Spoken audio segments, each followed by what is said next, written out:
Radio, la France dans tous ses états, le fait du jour. L'Ordre des médecins de Paris a été dissous par l'Agence régionale de santé d'Île-de-France lundi dernier. Une mesure exceptionnelle votée par le Conseil national de l'Ordre des médecins suite à la parution d'un rapport accablant de l'Inspection générale des finances.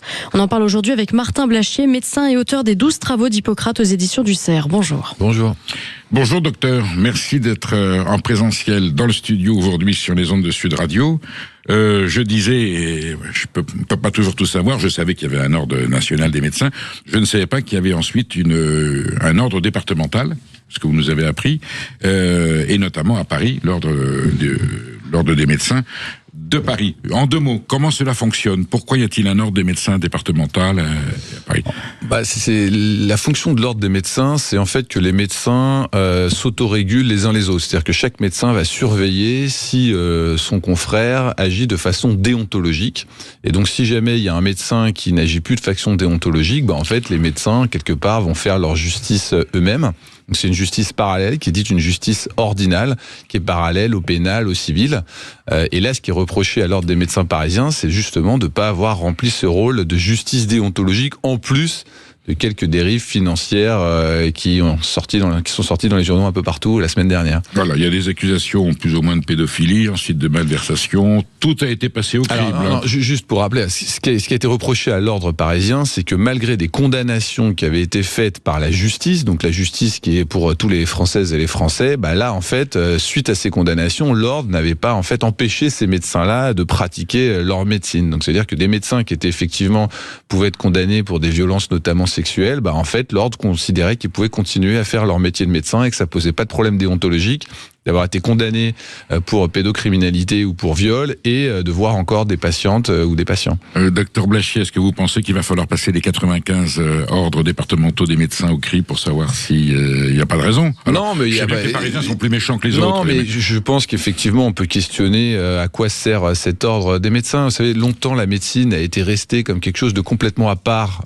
dans la société, et donc ça justifiait effectivement qu'il y ait cette singularité qui était l'ordre des médecins. Moi, je pense que quand un médecin fait quelque chose de répréhensible, il faut que ce soit la même justice pour tout le monde. Donc il y a une justice civile, il y a une justice pénale, et ça peut aller dans un sens ou dans un autre. Ça peut être un médecin qui est pas puni, donc qui peut continuer de faire son activité. Vous avez d'autres médecins qui sont embêtés par les confrères, alors que finalement, si c'était passé par une justice qui est la justice qui est pour tout le monde, ils auraient pas été embêtés. Si vous voulez, cette logique d'ordre, c'est un peu une logique de clan finalement. Donc en fait, vous avez des règlements de compte qui sont faits à l'intérieur du clan.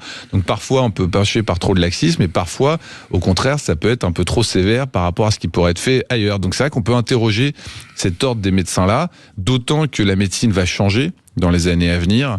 Vous savez, le monde de la santé va s'ouvrir sur l'extérieur. Est-ce que cette ouverture vers l'extérieur va pas remettre en question un peu avec ce fonctionnement ordinal? Je rappelle que l'Ordre des médecins est une institution qui nous vient du régime de Vichy. Elle a été créée en 1941 parce que le régime des Vichy voulait remplacer le syndicalisme par les corporations. Et donc, on avait institué des formations des organismes corporatifs. Et pourtant, il y a des syndicats médicaux. Il y a des syndicats médicaux qui, eux, à mon avis, sont des organisations extrêmement importantes parce que vu que cette profession va être confrontée à des très très grands changements et elle va être très sollicitée dans les années à venir, il faut qu'il y ait des syndicats qui représentent les médecins. Et moi, je préfère les syndicats. D'abord, on y adhère si on veut, alors que l'ordre, on est obligé d'y adhérer. Et puis, il y a un vrai rôle. Alors que le rôle exact de l'ordre, ce n'est ni le syndicat, ni exactement la justice. En fait, c'est assez compliqué de le définir. Alors, l'ordre concerne la médecine, les avocats, les notaires, certaines corporations, les professions libérales. Enfin, c'est un enjeu de déontologie. Mais dites-moi, dans l'ordre des médecins, est-ce qu'un médecin a le droit de dénoncer un collègue qui fait des arrêts de travail un petit peu excessifs ou un peu abusifs? Alors ça oui. Est-ce que ça peut arriver? Ça oui, mais normalement, j'ai jamais entendu parler. Normalement, c'est l'assurance maladie qui est censée contrôler les arrêts maladie, les prescriptions, parce que c'est elle qui paye. Donc là, c'est le payeur qui va réguler. L'ordre des médecins, c'est plutôt la déontologie. Oui. Donc ça va être, est-ce qu'on est sympa avec ses confrères? Voilà. Est-ce que au niveau financier aussi, c'est beaucoup. Est-ce que finalement, je ne vais pas payer trop cher? Les dépassements d'honoraires. En fait, on se demande si c'est vraiment à l'ordre de médecin de décider ce genre de choses qui sont totalement sociétales. médical, mais c'est assez flou finalement exactement ce que l'ordre va faire. Docteur, vous convenez qu'un arrêt de travail par complaisance ou par sympathie avec un patient que l'on connaît ou qui vient vous demander cette faveur, c'est une entorse grave à la déontologie qui en plus implique les finances publiques. Exactement, mais c'est plutôt les finances publiques qui regardent que la déontologie, si vous voulez. C'est plutôt l'assurance maladie qui contrôle. Qui est de plus compétent qu'un fonctionnaire de l'assurance maladie, qu'un autre médecin qui dirait je suis désolé, ce monsieur ne mérite pas 15 jours d'arrêt de travail. Moi, je fais parce plus qu'il s'est tordu le pouce ou qu'il s'est foulé la cheville. Je vais peut-être pas me faire que des amis, mais je pense que l'assurance maladie est plus compétente et a plus de données pour confronter ce genre de sujet que l'ordre des médecins. Je vous réinviterai pour en parler parce que c'est un vaste sujet et puis on mettra un médecin en face de vous ou un fonctionnaire.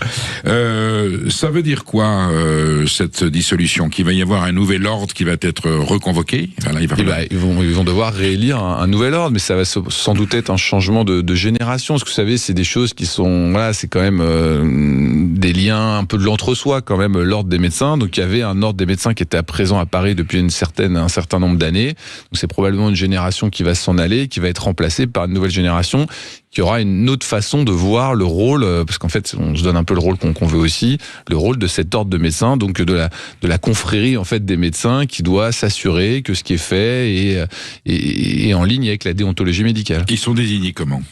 Ils sont élus. Ils sont élus par les confrères. Ils sont élus par les confrères. Par les confrères, avec il y a un président, bien entendu. Absolument, il y a un président. Et ça fonctionne, il y a des sessions régulières, il y a des missions de contrôle. Alors, c'est des médecins qui pratiquent la médecine, hein, c'est pas un full-time job, donc c'est des médecins qui, en plus, le soir, ça leur prend beaucoup de temps. Moi, j'ai des amis qui étaient à l'ordre, qui étaient d'ailleurs très très bien intentionnés, ça prend beaucoup de temps, il y a beaucoup de réunions, c'est du travail administratif, et l'objectif, c'est un peu de faire le ménage dans la profession et de s'assurer que tout le monde est vertueux dans son exercice médical.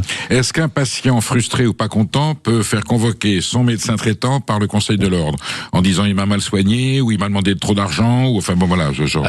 Ça va pas être plus. Oui, c'est ça. Ça veut dire si on estime que le médecin il a pas été déontologique, on peut effectivement se plaindre auprès de l'ordre des médecins et l'ordre des médecins est censé faire respecter la déontologie. C'est son rôle. Encore une fois, se pose la question est-ce que c'est vraiment l'institution de l'ordre des médecins est la bonne pour répondre à ce genre de problématiques qui vont exploser dans les années à venir, parce que je vous dis, la santé, ça va probablement être le secteur économique, le secteur sociétal le plus important en France. Est-ce que cette institution est encore finalement suffisamment moderne pour incarner la médecine d'aujourd'hui? Alors Martin Blachier, j'allais y venir. Est-ce que, vous l'avez un peu abordé en parlant de syndicalisme, est-ce que, j'allais dire, l'organisation professionnelle de la médecine en France est malgré tout bien faite par rapport à d'autres pays, ou est-ce qu'elle pourrait soit s'améliorer, soit s'adapter plus aux réalités de ce qu'aujourd'hui la médecine exige? Les médecins vont connaître des changements qui sont considérables. Déjà, ils avaient un exercice qui était relativement individuel, quasi artisanal, ça va complètement changer.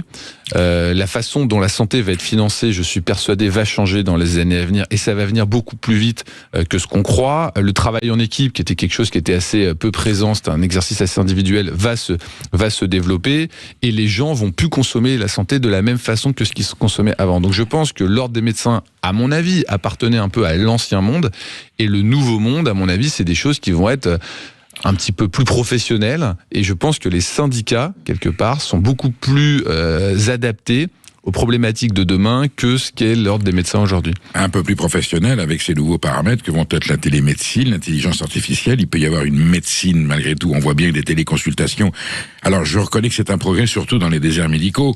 Mais enfin, le diagnostic fait par un échange au téléphone ou en visioconférence de celui qui est une palpation directe et ensuite l'intelligence artificielle, on vous dit le diagnostic ça peut être encore plus précis que par un cerveau humain. Tout ça est quand même très inquiétant, Martin. Mais c'est surtout qu'en fait la médecine va devenir tellement compliquée, tellement juridique aussi, et tellement financière, que finalement des gens tout seuls ne pourront pas faire face à la complexité de ce monde médical, de ce monde de santé qui sera le monde de demain. Donc ça va être des structures, donc demain ce seront des entreprises de centres de santé, des entreprises de cliniques, des entreprises d'intelligence artificielle, des entreprises de systèmes d'information qui vont faire le monde de santé. C'est ça que vous appelez financier. Ça va être financier, ça va être économique, c'est-à-dire que c'est un monde qui va se structurer avec des groupes qui vont être bien organisés, organisé, et donc ça va pas pouvoir fonctionner de la même façon que ça fonctionnait auparavant. Donc de toute façon, on peut aimer ou on peut pas aimer, mais ça va aller dans ce sens-là. Ça vous rassure, cette évolution, ou est-ce qu'il faut là aussi, j'allais dire, la contrôler et la codifier? Il faut toujours contrôler ce qui se passe, mais il faut aussi ne pas lutter contre ce qui est nécessaire. Le monde, la santé, ça va devenir la consommation numéro 1 des Français. Et donc, quand c'était finalement plus marginal, on pouvait rester sur un mode qui était finalement assez un peu du système empirique. Je pense que quand ça prend cette place-là, il faut le structurer, il faut l'organiser, et puis il faut aussi qu'il y ait des groupes de santé qui puissent partir à la conquête du monde. Et moi, ça, je pense que c'est ce que la jeune génération veut. Moi, j'ai une émission hebdomadaire, je reçois des médecins de la jeune génération, qui s'appelle New Deal Santé, et c'est ce que je mesure. C'est-à-dire qu'il y a vraiment le monde d'avant, le monde d'après, et le monde d'après, il veut vivre dans un monde qui ressemble plus aux autres secteurs. C'est-à-dire, ils veulent plus rester enfermés dans un monde médical un petit peu, qui sent un petit peu le renfermer. Ils veulent s'ouvrir, et donc ils veulent qu'il y ait des entreprises, ils veulent qu'il y ait des nouvelles technologies, ils veulent qu'on puisse travailler ensemble, ils veulent plus être tout seuls dans leur cabinet et travailler 7 jours sur 7 et quasiment 12 à 13 heures par jour. En général, ça sent le coffre ou la naphtaline. Là, voilà. Vous convenez, Martin Blachier, qu'il faudra quand même un ordre déontologique, un conseil déontologique. Oui, mais ce sera plus fait par des médecins qui se retrouvent le soir dans des conseils départementaux de l'ordre des médecins et qui font leur tambouille. Ça sera fait par des structures juridiques. Alors, ce sera fait par le département. Soyez précis. Qu'est-ce que ça pourrait être, justement? En fait, ce qui va se passer, c'est que vous allez avoir des entreprises qui vont être spécialisées dans la santé, qui emploieront des médecins. Les médecins auront un rôle dans ces entreprises, et ces entreprises-là devront répondre à un certain nombre de règles et un certain nombre de compliance, comme on dit dans les grandes entreprises, c'est-à-dire qu'ils vont se faire des règles très strictes et l'entreprise va se caler pour respecter ces règles. Mais ça va se faire de façon plus professionnelle. C'est pas chaque petit médecin qui va finalement devoir rendre des comptes à ses autres confrères qui sont indépendants, individualisés les uns des autres. Donc en fait, c'est juste un changement de monde. C'est vrai que cet ordre de médecins, on a un peu l'impression d'observer la médecine d'antan. Et je pense que bon voilà, il y a des petites dérives qui ont toujours existé, c'est-à-dire qu'ils reçoivent une grande quantité d'argent, ils ont une mission qui est assez floue, et donc cet argent il peut être dépensé de façon plus ou moins discutable. Et puis comme ils sont pas très très bien organisés, la fonction qu'ils remplissent, bah forcément on se rend compte que c'est pas toujours extrêmement bien fait. C'est juste qu'en fait la structure ne correspond pas à ce qu'on attend aujourd'hui de la fonction médicale, et qu'il faut donc changer de système, à mon avis. C'est vrai pour tous les conseils de l'ordre, que ce soit les notaires et les avocats. On pourrait appliquer votre réticence ou votre hésitation aux autres conseils. Sauf que les autres conseils, ils sont moins au centre de la société. Oui, je veux dire, la santé, vieillissement de la population, plus de 12% du PIB, probablement 20%. Donc quand 1 euro sur 5 sera dépensé dans la santé, c'est sûr que ça se voit beaucoup plus que quand c'est le conseil des notaires ou le conseil des avocats, avec tout le respect que j'ai pour ces professions-là. Puisque je vous tiens et que vous êtes un médecin qui a souvent pris des positions courageuses, avec le parlons vrai, c'est quelque chose qui vous connaît, est-ce que notre système médical aujourd'hui, le pognon dingue dont parlait le président de la République, est-ce qu'il y aurait moyen, on sait que ça va être de plus en plus difficile, de plus en plus de gens à soigner, ça sera le thème de mon débat tout à l'heure, on vit de plus en plus vieux, est-ce que vous pensez qu'il est urgent de reconsidérer tout ça, de redonner de nouvelles règles d'accès à la santé pour que ça soit fait de façon équitable, que tout ce monde puisse y accéder, ou est-ce qu'on continue à dilapider comme ça dans tous les sens avec... On est au pied du mur, le système de santé ne pourra pas continuer comme ça. Mais il ne pourra pas continuer comme ça dès le lendemain des élections présidentielles de 2027. Oui, donc c'est l'urgence. Là, on est aux urgences politiques. On y est, c'est-à-dire qu'on n'est même pas capable de boucler un budget, on n'est pas du tout à l'équilibre, et le besoin ne fait que grandir parce que la population vieillit et que le monde de la santé ne fait que se développer. Donc il va y avoir l'avènement d'un nouveau modèle de santé qui ne sera pas du tout ce qui avait été construit en 1945. Je pense que les Français en ont conscience. C'est pour ça que quand vous leur posez la question, le numéro 1 des sujets, c'est préserver. Mais pourquoi ils veulent préserver? Parce qu'ils savent que ça va changer. Quel est le risque qu'il n'y ait plus de fonds pour financer une partie de la santé, c'est ça, que les caisses soient vides? Non, mais qu'il n'y ait plus d'argent. C'est ce qui arrive quand on n'a plus d'argent. Donc c'est-à-dire qu'on coupe, et ça veut dire que du coup il y a des choses auxquelles on n'a plus accès. C'est exactement ce qui est arrivé dans les pays qui étaient en faillite. Aujourd'hui, on a un système de santé qui n'est pas solvable, et donc ça veut dire qu'il va falloir organiser la solvabilité d'un monde de santé qui ne va faire que croître.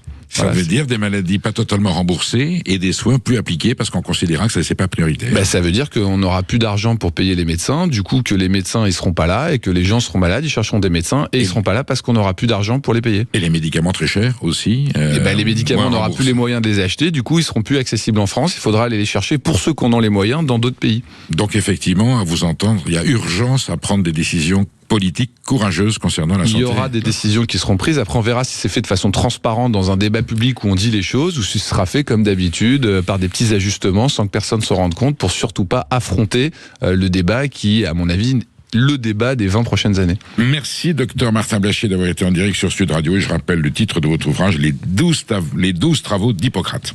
À bientôt. Il n'est pas toujours bon de